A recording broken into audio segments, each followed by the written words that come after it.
पूछ लेना। ये बाकी भी कुछ चीजें पूछ रहे हैं। सर मैंने ना बस मुझे ना सिर्फ ये जो नेगेटिव कन्वर्जन है ना इसके रूल्स बता दे, मैं बार बार भूल जाती हूँ। कोई बात नहीं बेटे, अभी हमने अक्टूबर नवंबर वाला ऑप्शन आपके लिए रखा हुआ है, आप कल टेंशन पेपर में भी सर भूल नहीं जाना। ऐसे ना कहें प्लीज। ठीक है, ये लो है। और नेगेटिव के लिए देखो, मैं अभी आपको रूल बता देता हूँ। ये देखो, मैं ठीक नोट है। डाउन कर लेती हूँ। हरम जल्दी से जाओ, मेरा रजिस्टर चेक है। पढ़ाना, ये एक्सप्रेशन क्लियर हो गया है? जी सर। हाँ जी। सर ये तो बहुत आसान है आता हो तो तब।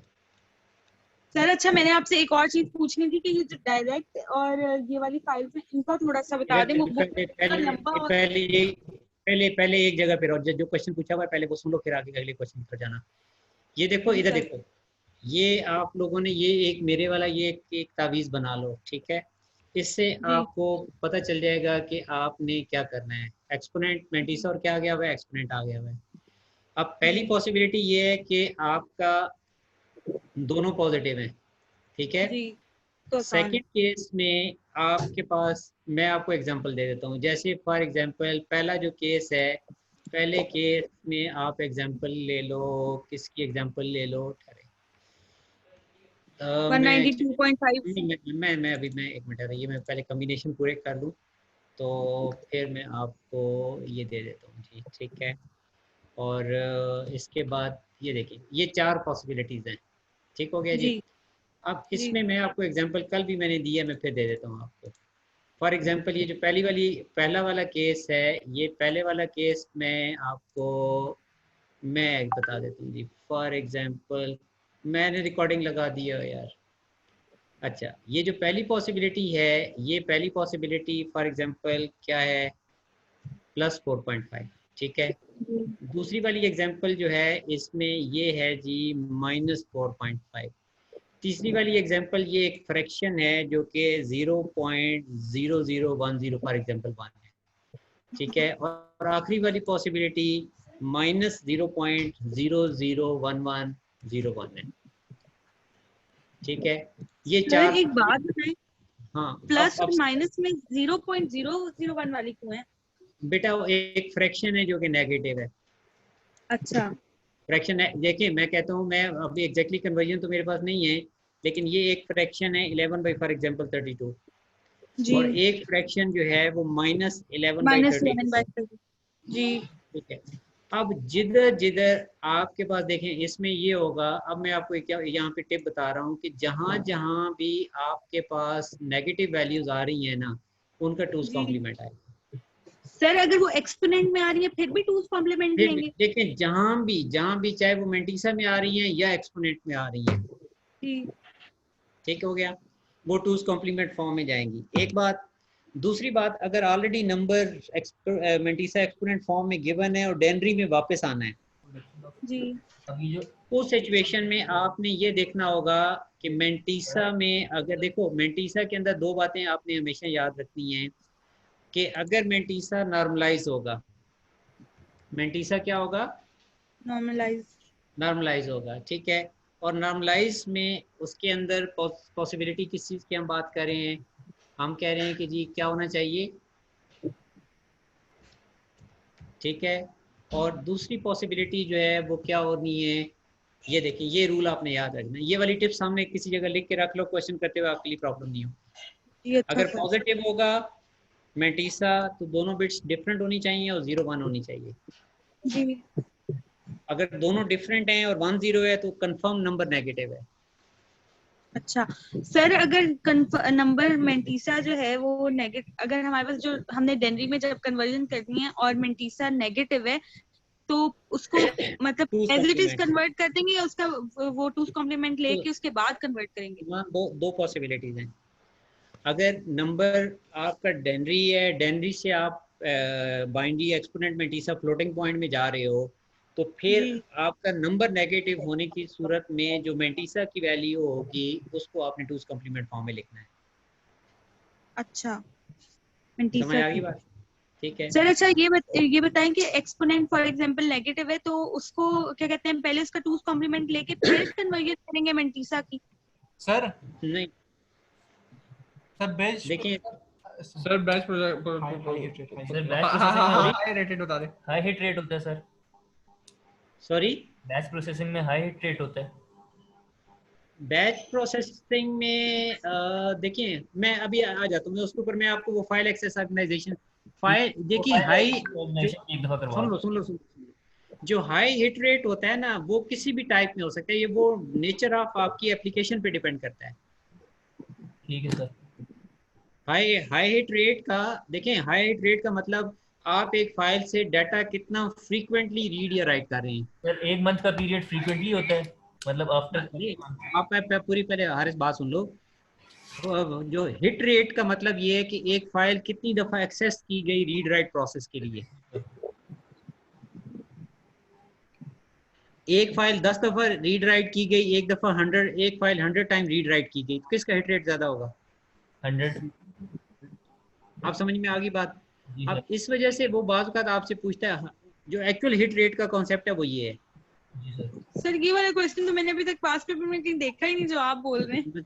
बस छोड़ दो, पास पेपर दे के आओगी तो फिर देखा जाएगा। अगले जो नई ईएस है वो देख लेगी, आप टेंशन ना लो। अच्छा नहीं सर, ये वाला है किस चैप्टर से? ये फाइल ऑर्गेनाइजेशन फाइल एक्सेस की बात कर रहा है ये। सर वही मैंने भी आपसे पूछा कि वो जो फाइल्स हैं वो 3 बता दो, सिक्वेंशियल वाली और वो वाली। चैप्टर 6 पहले ये मुकम्मल कर लूँ फिर मैं उधर जाऊँगा। जी ठीक है सर। ठीक है, अब ये मैंने आपको इसमें देखें दो चीज़ें दी होंगी, नंबर डेनरी में दिया होगा, बाइनरी फ्लोटिंग पॉइंट में कन्वर्ट करना होगा, फ्लोटिंग पॉइंट बाइनरी में दिया होगा, वापस डेनरी में लाना होगा। जी ठीक है, अब इसमें आपको पहली बात तो ये है कि अगर नंबर ऑलरेडी डेनरी में है, आपने उसकी बाइनरी कन्वर्जन की है। अब जी बाइनरी कन्वर्जन में मैं आपको उसमें एग्जांपल दे सकता हूँ, ये पहले वीकेंड में से कोई क्वेश्चन पूछ रहा था, उस वक्त मैंने खुद नहीं चढ़ा, 11101.1101। अब इसमें एक्सपोनेंट पॉजिटिव इसलिए होगा कि point before first non zero digit जाएगा, तो जी ये बनेगा 111011101। ठीक है, जी इनटू किधर गया है? लेफ्ट पे गया है। इसका मतलब ये है कि इनटू 2 रेस पावर क्या आ जाएगा, क्योंकि लेफ्ट पे कितने प्लेसेस गया है जी? 1 2 3 1 2 4 एंड 3 5, 4 कितने 5 प्लेसेस गया है? 5। 2 रेज़ पावर ठीक है, 5 जी। हाँ जी। तो इसका मतलब ये है कि आप इसको, इसलिए ये पॉजिटिव 5 है कि आप इसमें किधर गए हो। ये फिरजोक तुम्हारा सवाल फिरजोक है इधर अभी? +5 राइट लेफ्ट गए इसलिए प्लस है। ठीक है, अब अगर एक और एग्जांपल मैं आपको देता हूं कि आपके पास 0.001011 है। ठीक है, अब इस सिचुएशन में आपको before first non zero digit लेने के लिए राइट पे जाना पड़ेगा, तो ये 0.1011 इंटू 2 की पावर जो है, ये अब आपकी 2 की पावर जो है ये -2 आएगी। माइनस आएगी तो जी। -2 आएगी। अब आप राइट पे गए, अब -2 का पहले बाइनरी लोगे, अगर 4 बिट्स हैं तो 4 बिट्स पूरी करोगे और फिर 4 बिट्स का 2's कॉम्प्लीमेंट है। सर आप कल स्कूल आ सकते हैं, हमें थोड़ा सा रिवाइज करवाएं 10 बजे। मैं कल स्कूल, कल पेपर कितने बजे है तुम्हारा? यार 2 बजे सर 2 बजे पेपर। सर आ जाए प्लीज। सर आ लेकिन जाऊंगा। 11 बजे आइएगा सर, मेरे 11 बजे एग्जाम खत्म हो जाएगा, उसके बाद मैं तू कॉलेज चुप करना, हम तो पढ़े। अच्छा। सर बताइए। ठीक है, कोई मसला नहीं, मैं आ जाऊंगा, 11 बजे आ जाऊंगा। प्लीज सर अगर आपने कंफर्म आना है तो फिर मैं भी आ जाऊंगी, कंफर्म ठीक है। अगर आना है। मैं कंफर्म आ जाऊंगा, 11 बजे आ जाऊंगा। Thank sir you sir sir. 11 ठीक है सर थैंक मैं भी आ यू सर 11 मैं जी मैं 11 बजे आ जाऊंगा, बताएं और बताएं। Thank you sir. Thank you thank you. चलो यार, बस सर फिर मैं भी आ जाऊंगी। जी बहुत सर शुक्रिया हम जी। सारे आ रहे हैं। अच्छा सर पढ़ाना अब वो तो फाइल्स वाला बता दें प्लीज। अच्छा, फाइल देखो, फाइल वाले में मैं आपको अगला कॉन्सेप्ट दे देता हूँ। फाइल वाले में जो कॉन्सेप्ट है वो ये है कि आप एक फाइल, इसमें याद रखना कि 3 कॉन्सेप्ट, 2 बेसिक कॉन्सेप्ट्स हैं।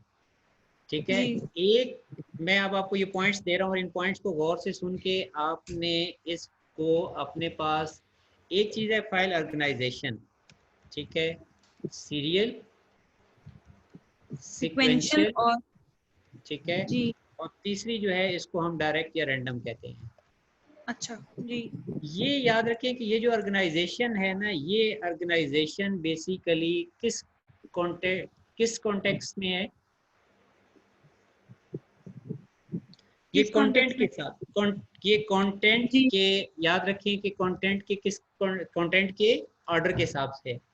अगर अच्छा आप कोई ऑर्डर नहीं मेंटेन कर रहे, जैसे रिकॉर्ड आ रहे हैं आप इंसर्ट करते जा रहे हो, तो इसका मतलब ये है कि आप सीरियली डील कर रहे हो। अच्छा यानी आप कोई सीक्वेंस देंगे? मेरे पास फॉर एग्जांपल 20 स्टूडेंट्स हैं, मैं जैसे जैसे स्टूडेंट एंट्री के लिए आता है मैं उनके नाम पहले काजिम, फिर पीर मुहब्बुल्लाह, फिर जोक, फिर XYZ जो भी ईमान विदाउट आयशा ऑर्डर, है, अल्फाबेटिक ऑर्डर है ना सर? ये सीरियल है। लेकिन अच्छा अगर मैं रिकॉर्ड मेंटेन करते हुए अल्फाबेटिकल ऑर्डर मेंटेन करता हूँ तो ये सीक्वेंशियल है, अच्छा, सिक्वेंशियल में ऑर्डर मेंटेन करना है। ऑर्डर मेंटेन होता है। और अगर अच्छा देखें सीरियल अगर होगा तो मुझे, अब मेरे पास अगर 20 नाम है और मैंने फिजोक का नाम ढूंढना है तो ज़ाहिर है मैं पहले से शुरू करूंगा और चलता जाऊंगा, जब तक फिजोक का नाम नहीं मिलेगा मैं मूव करता जाऊंगा। जी। ठीक हो गया। अब डायरेक्ट एक्सेस क्या बुला है कि डायरेक्ट एक्सेस में 20 लोगों के लिए 20 एड्रेसेस मौजूद हैं। जी। अब हर नाम के ऊपर मैंने हैशिंग एल्गोरिदम लगा के उसका लोकेशन या एड्रेस ले, फॉर एग्जांपल फिजोक आता है तो फिजोक के नाम के हिसाब से मैंने हैशिंग एल्गोरिदम लगाया, मुझे लोकेशन 7 मिली। सर हैशिंग एल्गोरिथम लगाया मतलब? हैशिंग एल्गोरिदम मैंने बुक में पढ़ाया हुआ था। हैशिंग एल्गोरिदम बेसिकली आपके पास एक ऐसा मैकेनिज्म है कि जो आपको एड्रेस कैलकुलेशन में हेल्प करता है, बस आप ये सोच लें। अच्छा ठीक है। ठीक है, फिर जोक का अगर आप उसको वैल्यू दोगे, फॉर एग्जांपल उसकी कैलकुलेशन में 7 आया है तो वो आप लोकेशन 7 पे जाओगे और फिर जोक को डायरेक्टली वहाँ पहले राइट करोगे और जब एक्सेस करना होगा तो भी डायरेक्ट कैलकुलेशन से लोकेशन 7 पे जाके रीड कर लोगे। ठीक। ठीक हो गया। अब चूंकि आपके पास अगर 20 रिकॉर्ड हैं और आपने रीड करना है फिर जोक का नाम और वो सीरियल है, तो मुझे नहीं पता कि पहले नंबर पे है, 10वें पे है या 20th पे है। जी। तो सीरियल फाइल के अंदर जब सर्च करना होता है तो टाइम कंज्यूमिंग है, लेकिन डायरेक्ट एक्सेस के अंदर मुझे ये फायदा है कि मैं डायरेक्टली उस लोकेशन पे जाऊंगा, वहीं से राइट भी करूंगा और वहीं से रीड भी करूंगा। ठीक हो गया सर। और फिर ठीक दूसरी है, टाइप कौन सी है? Serial sequential direct. एक चीज ये बेसिकली फाइल के अंदर विद इन कॉन्टेंट्स में बात कर रहा हूँ। दूसरा जो कॉन्सेप्ट है वो ये कहता है कि मैं फाइल के अंदर डाटा को एक्सेस कैसे करूंगा। अच्छा। ठीक है, तो याद रखिए कि एक्सेस सिर्फ एक जो है उसको हम बेसिकली सीरियल या इसको हम क्या कहते हैं, हम सिक्वेंशियल। सिक्वेंशियल, और दूसरा जो है वो क्या होता है, वो डायरेक्ट है। ठीक, अगर देखें कंटेंट्स ऑर्डर में है तो फिर भी मैं पहले रिकॉर्ड से शुरू करूंगा और ग्रेजुअली मूव करता जाऊंगा ना। जी। ठीक है, और इसमें दो ही तरह, मैं जब with in file operation perform करता हूँ तो मैं या तो सीरियल मैकेनिज्म यूज करता हूँ या मैं जी। इसके लिए एक और वर्ड भी यूज किया जाता है, इसके लिए रैंडम का वर्ड भी यूज किया जाता है। डायरेक्ट के लिए रैंडम। डायरेक्ट या रैंडम भी कहते हैं। तो इसका ठीक। मतलब ये है कि ये जो फाइल एक्सेस की मैं बात कर रहा हूँ तो ये फाइल एक्सेस का मतलब ये है कि मैं विद इन फाइल जो है, मैं विद इन फाइल किस चीज़ की बात कर रहा हूँ, ऑपरेशन। और ये ऑपरेशन बेसिकली कौन कौन सा ऑपरेशन है विद इन फाइल, ये बेसिकली रीड कौन एंड सा राइट का। operation है? ये रीड एंड राइट है। ठीक हो गया। अब ये दो चीज़ें जो आपने फाइल हैंडलिंग के हवाले से ध्यान में रखी। अच्छा सर, तो बैच प्रोसेसिंग कहाँ पे आते हैं? अच्छा, इसमें ये होता है कि जहाँ याद रखें 3 पॉइंट्स हैं बैच प्रोसेसिंग के, आपके पास लार्ज अमाउंट ऑफ डाटा हो, अच्छा। उस डाटा के ऊपर प्रोसेसिंग सिमिलर नेचर की हो, जी। ड्यूरिंग जो प्रोसेसिंग है आपको यूजर की इंटरवेंशन रिक्वायर्ड ना हो। अच्छा, यानी यूजर के बगैर ही हो जाए। जैसे फॉर एग्जांपल एक बैंक कस्टमर है और वो उनकी बैंक स्टेटमेंट बना रहा है। जी। ठीक है, यूटिलिटी बिल्स प्रोड्यूस हो रहे हैं, आपके टेलीफोन बिल्स प्रोड्यूस हो रहे हैं। जी। ठीक है, इस पूरे प्रोसेस के अंदर यूजर की इंटरवेंशन नहीं है, प्रोसेसिंग सिमिलर है और लार्ज अमाउंट ऑफ डाटा है। जी। ये बैच प्रोसेसिंग की एग्जांपल है। अच्छा, यूजर का वो नहीं चाहिए मतलब कि? नहीं, अच्छा यूजर ठीक। इंटरवेंशन नहीं चाहिए, यूजर इंटरवेंशन असल में पहले ठीक। ये बैच प्रोसेसिंग कॉमनली होती थी क्योंकि रिसोर्सेज जो कंप्यूटर रिसोर्सेज थे ना वो बहुत, मतलब हमारा जो प्रोसेसर स्पीड और रैम स्पीड और ये चीज़ें बहुत स्लो थी ना। जी।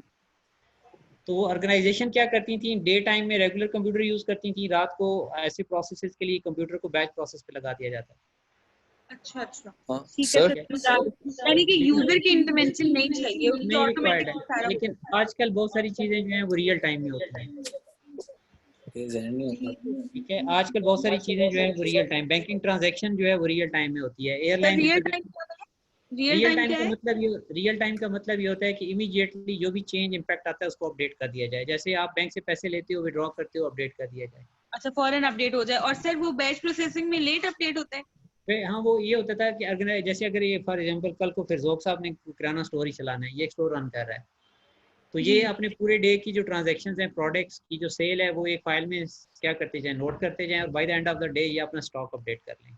ये बैच प्रोसेसिंग अच्छा है। ठीक है, यानी लेकिन एंड ऑफ अगर द डे फौरन नहीं करना, बाद में करना। हर प्रोडक्ट की सेल पे अगर इमीडिएटली इसका स्टॉक अपडेट होता है तो वो रियल टाइम है। एक्सक्यूज मी ये सर, समझ जी आ जी गया। बोलो यार। सर ये सीक्वेंशियल रिपीट कर देंगे? याद रखो सीक्वेंशियल में जब हम कंटेंट स्टोर करते हैं, तो जैसे फॉर एग्जांपल आप क्लास की लिस्ट मेंटेन कर रहे हो, तो आप अपने नेम्स को किसी ऑर्डर में रखोगे, फर्स्ट नेम के ऑर्डर पे रख लो, लास्ट नेम के ऑर्डर पे रख लो। आप एक रिकॉर्ड स्टोर कर रहे हो, किसी न किसी एट्रीब्यूट के ऑर्डर के ऊपर मेंटेन करोगे। हो सकता है रोल की मतलब कैंडिडेट नंबर पे कर लो। ठीक है सर, ये समझ आ गया। सर एक और मसला था हाफ एडर और फुल एडर का। याद रखो हाफ एडर सिर्फ 2 बिट्स ऐड कर सकता है, और फुल एडर? फुल एड क्योंकि इसलिए 2 बिट्स से ज्यादा नहीं कर सकता क्योंकि हाफ एडर के अंदर कैरी इन नहीं होता। जी। अच्छा, फुल एडर किसी भी कॉम्बिनेशन को ऐड कर सकता है, बाइट्स की कॉम्बिनेशन को लेके आप ऐड कर सकते हो, क्योंकि सर उसमें कैरी। मतलब लॉजिक गेट आते हैं ना, तो जी उसमें जी ये होता है कि आप बताओ कि हाफ एडर या फुल एडर। तो अगर दो यार इनपुट्स हैं तो देखो, वो हाफ देखो एडर है। अब अगली बात गौर से सुनो। अगर एक ज़ोर और एक और की हेल्प से बना हुआ है तो वो हाफ एडर है। सर कौन कौन सा और एक ज़ोर और से। जी। नहीं अच्छा सर, जोर और इसमें एंड। देखिए, ज़ोर एंड और से बनता है यार। Okay sir. ठीक है। अब असल में मैं इसमें इसलिए डिबेट में नहीं जाता कि आपकी बुक के अंदर चैप्टर के अंदर उसने नैंड से बनाए हुए हैं, नैंड नॉर से भी बनाए हुए हैं। सर ये पता किस तरह चलता है कि कहाँ से कैरी आउट हो रहा है और कहाँ से सम आ रहा है बाहर? अच्छा, इसमें आयजा याद रखो, अगर फुल एडर है ना आपके पास, ठीक है, और फुल जी एडर सर। में जो जो फुल एडर में ज़ोर की आउटपुट आ रही होगी वो सम होगा, ठीक। और जो और की आउटपुट होगी वो कैरी होगा, वो कैरी आउट होगा। सर मैं जोर का फंक्शन भूल गई हूँ, वो प्लीज बता दें, उसमें मैं हमेशा कंफ्यूज हो जाती हूँ। ज़ोर ये होता है कि सेम इनपुट्स पे आउटपुट 0 है, डिफरेंट इनपुट्स पे आउटपुट 1 है। अच्छा ठीक है सर, समझ आ गया। वैसे और सर ये जो सीक्वेंशियल है इसमें अल्फाबेटिकल ऑर्डर होते हैं ना? सर जरूरी नहीं है आयजा, हम किसी भी उसके ऊपर ऑर्डर मेंटेन कर सकते हैं। हाँ, अल्फाबेटिकल भी हो सकता है और भी कोई क्राइटेरिया हो सकता है। फॉर एग्जांपल अब मेरे पास जो है वो आपका कैंडिडेट नंबर है, तो मैं आपके कैंडिडेट नंबर्स के ऊपर भी ऑर्डर मेंटेन कर सकता हूँ। और सर जो डायरेक्ट और रैंडम है उसमें हैशिंग एल्गोरिथम का डायरेक्ट कॉन्सेप्ट रैंडम हो के जाता अंदर है। याद रखो कि जितने जितने नंबर ऑफ रिकॉर्ड्स होते हैं ना, उतने एड्रेसेस होते हैं। ठीक है, तो मैं उसमें जैसे आपकी एरो आप बाई एयर ट्रैवल करते हो ना, और आपको जो सीट्स नंबर एलोकेट होती हैं वो रैंडमली या डायरेक्टली होती हैं। और ऐसे तो सर नहीं होता कि ये आपको ऑर्गेनाइजेशन और एक्सेस का क्या डिफरेंस है? ऑर्गेनाइजेशन का और एक्सेस का फ़र्क ये है कि organisation within file content कैसे प्लेस किया गया है, और एक्सेस का मतलब ये है कि विद इन फाइल ऑपरेशन कैसे हो रहा है, रीड राइट प्रोसेस कैसे हो रहा है। ठीक है। और सर इस बार आपको कोई गेस है कि कौन से टॉपिक्स आएंगे? मेरा बेटा, अगर आप रिपीट करें पिछले 5 सालों के क्वेश्चन, तो मेरा चैलेंज है कि इनसे बाहर से क्वेश्चन कोई नहीं आएगा। बाहर से? मतलब ये लास्ट 5 इयर्स के पेपर अगर आपने कर लिए हुए हैं ना, या आप अभी भी हिम्मत कर जाते हो कल तक, क्योंकि आगे वीकेंड है, कल आगे जाके फिर सो जाना बेशक आराम से। सर बुक पढ़ने 5 साल के ना? हाँ पिछले, लेकिन आप लोगों ने 20th से शुरू करके पीछे जाना है, 20th 19th 18th फिर यहाँ तक, मतलब फिर 16 15 तक जाएंगे, 15 से तो हमारा पेपर अच्छा हो 5 साल जाएगा। के कर लिया, लेकिन सर उसमें मंतीसा वाले सिर्फ नहीं आते तेरी थे। गिनती का कोई एतबार नहीं है मुझे। सर ये नीचे एक क्वेश्चन है वो सॉल्व करवा। इसी वाले पेपर में नीचे क्वेश्चन है। Yes sir, yes sir. आ जाए नीचे नीचे। ये वाला तो नहीं है, नहीं नहीं ये नीचे मैंने कल करवाया था। ये वाला तो नीचे नहीं है, सर। तो ये नहीं है, ये तुम्हारे सिलेबस का नहीं है, ये नए सिलेबस का। नहीं नहीं ये नहीं है सर। ये क्वेश्चन सिलेबस का भी 2016 सर, एक मिनट आपको क्वेश्चन पिक्चर सेंड कर देता हूँ। पेपर भेजो ना मुझे, पेपर भेजो, पिक्चर से ढूंढना सर मुश्किल है। 2016 अक्टूबर नवंबर 31। एक मिनट आ जाओ, एक मिनट। भाई सर को वही थोड़ी आएगी, पेपर भेजो सर। अक्टूबर नवंबर 16 का yes sir, 31 question number 3। 31 question. Sir फिर 11 o'clock आप आ जाएंगे ना? जी मैं इंशाल्लाह आ जाऊंगा। ना हम इंतजार करे और आप मजे करें। ये वाला क्वेश्चन है। Yes sir. अच्छा ये मेरी बात सुनो, मैंने कल आपको एक चीज़ समझाई थी कि मेमोरी मैनेजमेंट की 3 टेक्निक्स हैं, उनमें से एक टेक्निक पेजिंग है। जी ठीक है। Yes sir. अब आपकी एक जॉब है, फॉर एग्जांपल कोई एक सॉफ्टवेयर रन कर रहे हो जिसको आपने मॉड्यूल पढ़े हैं ना, function and procedure. Yes sir.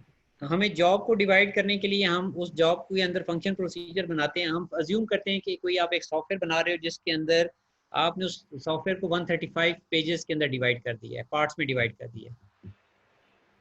Yes. ठीक है। अब आपको एक वक्त में उस सॉफ्टवेयर के तमाम फीचर्स तो मेमोरी में नहीं ना चाहिए, यस। क्योंकि मेमोरी लिमिटेड है। जो फीचर चाहिए आपने मेमोरी को भी डिवाइड कर लिया है पार्ट्स में जिनको आपने फ्रेम कह दिया है, जी। और आपने अपनी जॉब को भी डिवाइड कर दिया है पार्ट्स में जिसको आपने पेज कह दिया है। जो फीचर आपको रिक्वायर्ड है वो उसको आप उठाते हो हार्ड डिस्क से, क्योंकि ये परमानेंटली 135 पेजेस हार्ड डिस्क पे पड़े हुए हैं, परमानेंट स्टोरेज पे पड़े हुए हैं। ठीक है। Yes. जो फीचर रिक्वायर्ड होगा उसको रैम में होना चाहिए। अब रैम प्लेस करने के लिए पेज फ्रेम चाहिए। मेमोरी जो मेमोरी डिस्ट्रीब्यूशन है वो पेज फ्रेम है। ठीक। ठीक है। अब इसमें वो ये बता रहा है कि पेज नंबर 1 मेमोरी में पड़ा हुआ है, और मेमोरी के किस फ्रेम में पड़ा हुआ है, 132 में पड़ा हुआ है। जी 2 जो है वो भी पड़ा हुआ है, 3 भी पड़ा हुआ है, 4 नहीं पड़ा हुआ, Yes, 6 sir. भी नहीं पड़ा हुआ। ठीक है। अब ये भी उसने नीचे सवाल पूछा हुआ है, उसने आगे इसी में पूछा हुआ है कि इनमें से एक, हाँ जी ये देखें। अब वो ये कहता है कि page frame address entry for page 2 is 245। इसका क्या मतलब है कि पेज 2 जो है, जो कि आपकी जॉब का पार्ट है, वो मेमोरी के अंदर फ्रेम 245 लोकेशन पे पड़ा हुआ है। अब उसने ये देखो इसमें सवाल दिया हुआ है कि पेज 4 जो है वो वाला पेज रिक्वायर्ड है मेमोरी में, क्योंकि जो फीचर आप सॉफ्टवेयर में आप यूज़ करना चाहते हो वो पेज 4 में गिवन है, और पेज 4 तो इस वक्त मेमोरी में नहीं है। वो कौन सी हार्डवेयर डिवाइस है जहाँ पे पेज 4 पड़ा होगा? तो बच्चा इसमें आंखें बंद करके हार्ड डिस्क लिख दो। हार्ड डिस्क, फ्लैश सिर्फ डिस्क। मेमोरी या हार्ड हार्ड डिस्क। डिस्क। आगे उसने एक और बात भी की हुई है कि अगर आपने इसमें से ये देखें, आपने पेज 4 लाना है, लेकिन किसकी जगह पे लाना है? 5 की जगह पे लाना है। Yes sir. तो अब आप देखोगे कि पेज 5 जब 4 मेमोरी में आएगा तो प्रेजेंस फ्लैग चेंज होके क्या हो जाएगा? सर जो बंद हो पेज जाएगा 5 ना। का पेज 5 निकाल रहे हैं, देखो ईमान पेज 5 पड़ा हुआ है किस लोकेशन पे? 542 के ऊपर। जी सर मैं यही पूछने लगी थी, उसका एड्रेस फिर 542 ही डालेंगे हम? जी जी। अब हम ये कर रहे हैं कि हम पेज 4 को लाना चाह रहे हैं, और किसकी जगह पे लाना चाह रहे हैं? 542 5 की जगह। 4 पे। 5 की जगह। इसका मतलब जो मेमोरी लोकेशन पहले 5 के पास थी वो अब किसके पास आ जाएगी? 4 की जगह। 4 के 4 के पास। पास। 4 के तो पास। और सिंपल प्रेजेंस फ्लैग वही क्या? उठा और के सर रख देंगे। एडिशनल डेटा में क्या आएगा? अच्छा, एडिशनल डाटा में असल में ना वो आगे चल के कहता है कि ये जो पेज स्वैप करने हैं ना, इनकी पॉलिसीज हैं। तो इसमें आप इसका जो बेसिकली एडिशनल डाटा है ना, वो आप इसके अंदर उसका टाइम ऑफ क्या डाल सकते हैं? एंट्री। ठीक है। वो रैंडम इसके टाइम दे अलावा दें। जैसे एक मैं बताता हूँ आपको, अभी जैसे करंटली इस वक्त क्या टाइम हुआ है? सर 22:40। 10:49। ठीक है। तो आपने अपना करंट टाइम जो जिस उस वक्त जो पेपर दे रहे होंगे वो वाला टाइम डाल दें। ठीक है सर। ठीक है। असल में वो ये कहता है कि मेमोरी में से कौन से पेजेस निकाले जाएं, कैसे रिमूव किए जाएं। तो इसके लिए पॉलिसीज होती है ना, आपको मैंने वो याद हो प्रोसेसर के बारे में, मैंने first in first out, last in first out, yes ठीक है, सर। राउंड रॉबिन, वो पॉलिसीज पढ़ाई हैं। तो इसके अंदर सर ये वो जो तो पेजेस स्केड्यूलिंग मेमोरी है ना? की स्केजुलिंग, तो इसके अंदर पेजिंग के अंदर भी स्केजुलिंग होती है ना, किस पेज को निकालना है। अब एक पेज मेमोरी में बहुत टाइम से पड़ा हुआ है और यूज ही नहीं हो रहा। जी यस सर। ठीक है। तो ये इस तरह से वो सिर्फ वो ये कहता है कि टाइम ऑफ एंट्री काफ़ी नहीं है, आपको कुछ और इन्फॉर्मेशन भी चाहिए जो कि आपको पेज स्वैपिंग पॉलिसीज के लिए आपको रिक्वायर्ड होगा। जी सर मेरा ख्याल है प्रायोरिटीज और ये सब चीजें ना। अब मेरे ख्याल है आपको ये आपका क्वेश्चन क्लियर हो गया होगा काका। Yes sir. जी सर। सर नीचे जो है वो एडिशनल डाटा के अंदर 0 है। एडिशनल डाटा वही है ना यार, देखो ना एडिशनल डाटा मैंने अभी आपको टाइम ऑफ क्या दे दिया हुआ, एंट्री दे दिया हुआ है। Yes sir. ठीक है। आगे चल के आप उसको आप देखोगे कि नंबर ऑफ टाइम जो है वो क्या किया गया है, पेज क्या किया गया है। वो अगर एक यूज पेज नहीं हुआ। देखें, एक पेज मेमोरी में पड़ा हुआ है और वो बहुत टाइम से पड़ा हुआ है। Yes sir. एक वजह ये भी हो सकती है ना कि वो फीचर बार बार यूज हो रहा है इसलिए आपको मेमोरी में चाहिए। अब ये तो नहीं कि आप बहुत टाइम से पड़ा हुआ है तो आप उसको निकाल दो। तो उसके साथ एडिशनल डाटा में और क्या आ जाएगा? टाइम 0। समझ आ गई बात कि नहीं आई? Yes sir. हाँ जी, और बताओ। बस सर यही है अभी तक तो। ठीक है, अब ये देखो ये हाफ एडर है। कोई आपसे अभी आयजा आप पूछ रहे थे, कौन पूछ रहा था? आयजा ये हाफ एडर है। ठीक है, अब आप इसका ट्रूथ टेबल बनाओगे तो आपको उससे आइडिया हो जाएगा कि ए क्या है और बी क्या है। ये आपको फिर इसमें पता चल जाएगा कि सम किधर है और कैरी किधर है। सर वो अच्छा पैटर्न सर, यानी मिलेगा। जॉर जो है ये सम होगा और एंड जो है वो कैरी है। ये उसकी Yes, वजह देखिए ना 0 0 में। अब मैं आपको बताता हूँ, ये मैं अगर आपको पहले ए निकालते हैं तो ए आपके पास जो है ये एंड आएगा। ऑपरेशन। ये मैं बता देता हूँ जी, एंड की फॉर्म में आप इसको यहाँ पे भी 0 ले लोगे, यहाँ पे भी 0 ले लोगे, यहाँ पे भी 0 ले लोगे और यहाँ पे क्या आ और जाएगा? 1 when आ जाएगा। वन आ जाएगा जी। अब ज़ोर की केस में 0 0 पे भी 0, 0 1 पे 1 आ जाएगा, 0 पे 1 आ 1 जाएगा और और 0 यहाँ पे 0 आ जाएगा। जी। अब अंडरस्टूड है कि 0 + 0 में सम भी 0 कैरी भी 0, 0 + 1 में सम 1 और कैरी 0। तो इसका मतलब ये है कि बी जो है बी सम ले रहा है, आखिर में 1 + 1 में सम 0 होगा, कैरी 1 हो जाएगा। अच्छा, यानी बी जो ये है आप सर ये आप हाँ जी, इस पैटर्न से आप आसानी से अंदाजा लगा लें कि ये क्या है आपका, सम और एंड कैरी है। ठीक है ये सर। आपके पास क्या है, ये आगे। कैरी है। सर अच्छा, जो लास्ट वाले उसमें जो है सम 0 है तो कैरी 1 कैसे हो सकता है? बच्चे आप 1 + 1 करो ना, तो 1 + 1 जो है वो किसके इक्वल होता है? सर ये जरा मुझे प्लीज समझा दे। हाँ ठीक बुक है में सर, लिखा है समझ आ गई। नहीं, ये जरा समझा दीजिए कहाँ से पता चलेगा सम कौन सा है कैरी कौन सा है? बेटे सम आपने ज़ोर पैटर्न और देखना है ना, कैरी। पैटर्न से चेक करो। आपके पास आप 0 + 0 में सम 0 कैरी 0। आप मैंने आपको याद होगा, मैंने बाइनरी एडिशन में 4 कॉम्बिनेशन आपको पढ़ाए थे। मैंने आपको जी पढ़ाया सर, था याद है। कि 0 + 0 का आउटकम 0 होता है। ठीक है, मैंने आपको पढ़ाया था कि 0 + 1 का जो आपके पास आउटकम है वो क्या आता है, वो 1 आता है। 1 ठीक है, मैंने आपको पढ़ाया था कि 1 + 0 का आउटकम 1 आता है। 1 मैंने आपको पढ़ाया था कि 1 + 1 का आउटकम जो है वो क्या 0 आता है, 1 0 1 आता है। 0। ठीक, सर इसका मतलब जेके ये है फ्री। कि ये जो कम्बिनेशन चल रहे हैं ना, इन कम्बिनेशन में पहले 3 केसेस में सम की वैल्यू तो आ रही है, कैरी ऑटोमेटिकली 0 होगा। यस। ठीक है, और आखिर वाले में सम 0 है, कैरी 1 है। जब 1 + 1 होता है तो सम 0 और कैरी क्या आ जाता है, 1 हो जाता है। 1 आ जाता है। जी sir. Sir JK flip flop एक दफा उसका या देखो यार वो जो टेबल टेबल है ना वो याद कर लो बस, वो जेके वैसे ही फ्लिप आता है हर फ्लॉप, बार। टेबल आपने नहीं याद करना, जेके फ्लिप फ्लॉप के रूल्स के हिसाब से चलें। ये जी मैं सर, अभी वही रूल्स। ये लें, ये लें, ये लें, ये लें। आपकी तरह बहुत सारे शहजादे लोग हैं जो ये इसी सवाल के ऊपर फंसे हुए थे। ये लें। अब इसमें जेके फ्लिप फ्लॉप में याद रखो कि आपको, मैं इसमें आपको एग्जांपल दे देता हूँ। फॉर एग्जांपल J1 है, K0 है। ये देखो J1 है और K क्या है, 0 है। 0। अब आप इसमें एक चीज़ देखते हो कि आप इनिशियली यहाँ पे कोई एक वैल्यूज ले लेते हो। मैं कुछ वैल्यूज यहाँ से डिलीट करके आपको समझा देता हूँ। मैंने ये बाकायदा आपको नैंड नॉर के साथ एक्सप्लेन भी किया था, मैं फिर से समझा देता हूँ। ये देखिए, ठीक है, ये और ये और ये देखें, ये इसमें क्लॉक पल्स हमेशा 1 होता है, ये तो याद है ना? जी सर। जी सर। क्या क्लॉक पल्स हमेशा 1 होता है। लोग ये है ना, ये जो इनपुट आ रहा है। हाँ जी, अब देखिए इसमें Q एंड Q नॉट की वैल्यू मैं अज्यूम कर लेता हूँ। वैसे तो अक्सर क्वेश्चन में इनिशियल स्टेट्स गिवन होती हैं। ठीक है, मैं अज्यूम करता हूँ कि अगर Q 0 होगा तो Q नॉट 1 होगा या नहीं 1 होगा।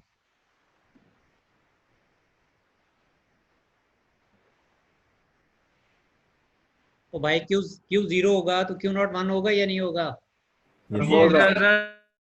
अब ये देखिए Q नॉट 1 है तो यहाँ पे जो तीसरी इनपुट है ये 1 आ जाएगी।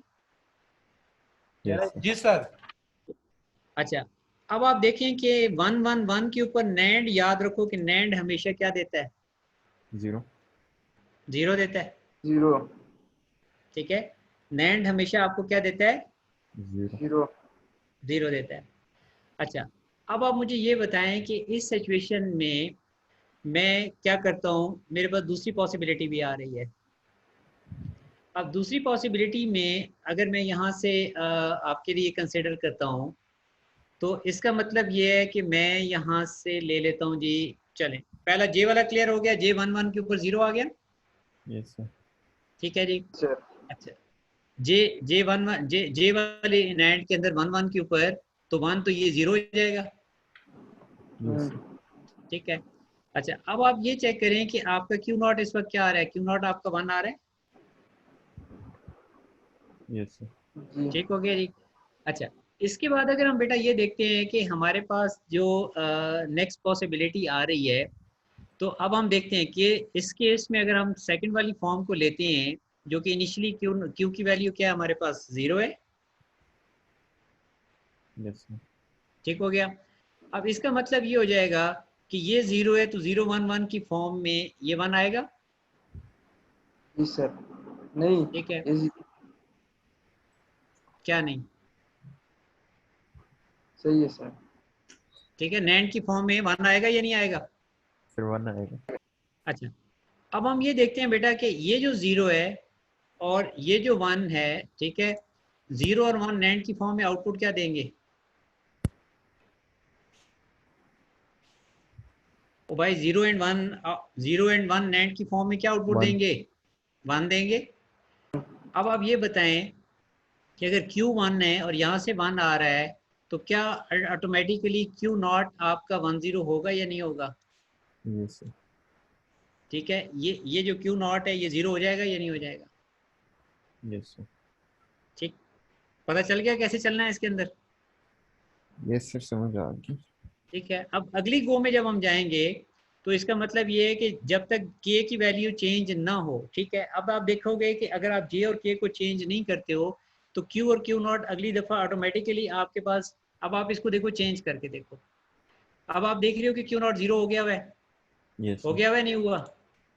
Yes sir. ठीक है, हो गया। अब Q नॉट 0 होने से क्या ये वाला 1 चेंज होगा 0 में या नहीं होगा? यस सर, हो जाएगा। अब ये 0 होने से क्या ये 0 आपके पास चेंज होके 1 होगी या नहीं होगी? Yes sir. ठीक है।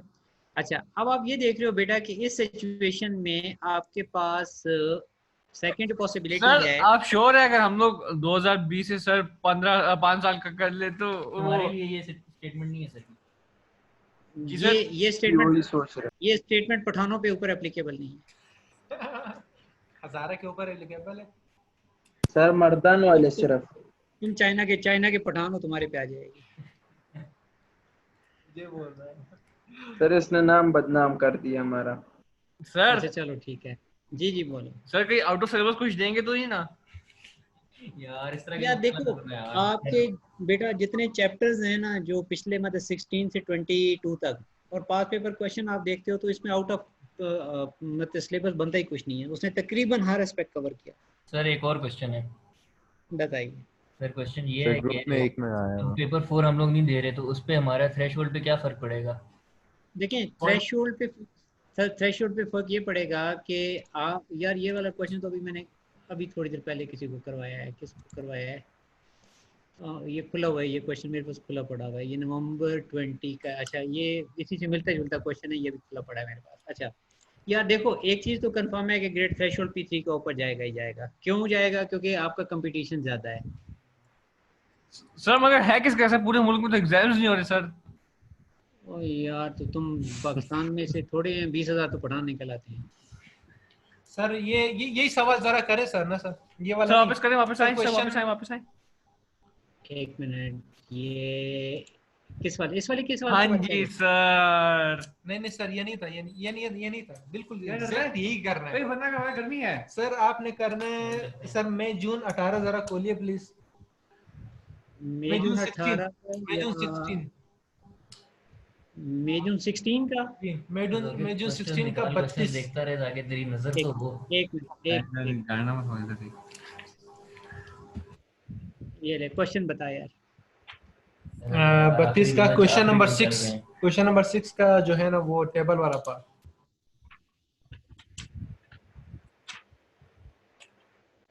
तो यार ये आसान क्वेश्चन है, ये वाली बात कर रहे हो? सर ये सर समझा दे जरा प्लीज। गधे, ये अभी मैंने कल परसों भी करवाया। देखो ये यहाँ से दो दफा स्टार्ट समझ करो। नहीं आती बंदा क्या करे। कोई बात नहीं है। एलडीडी सेंसर की वैल्यू दी हुई है। सेंस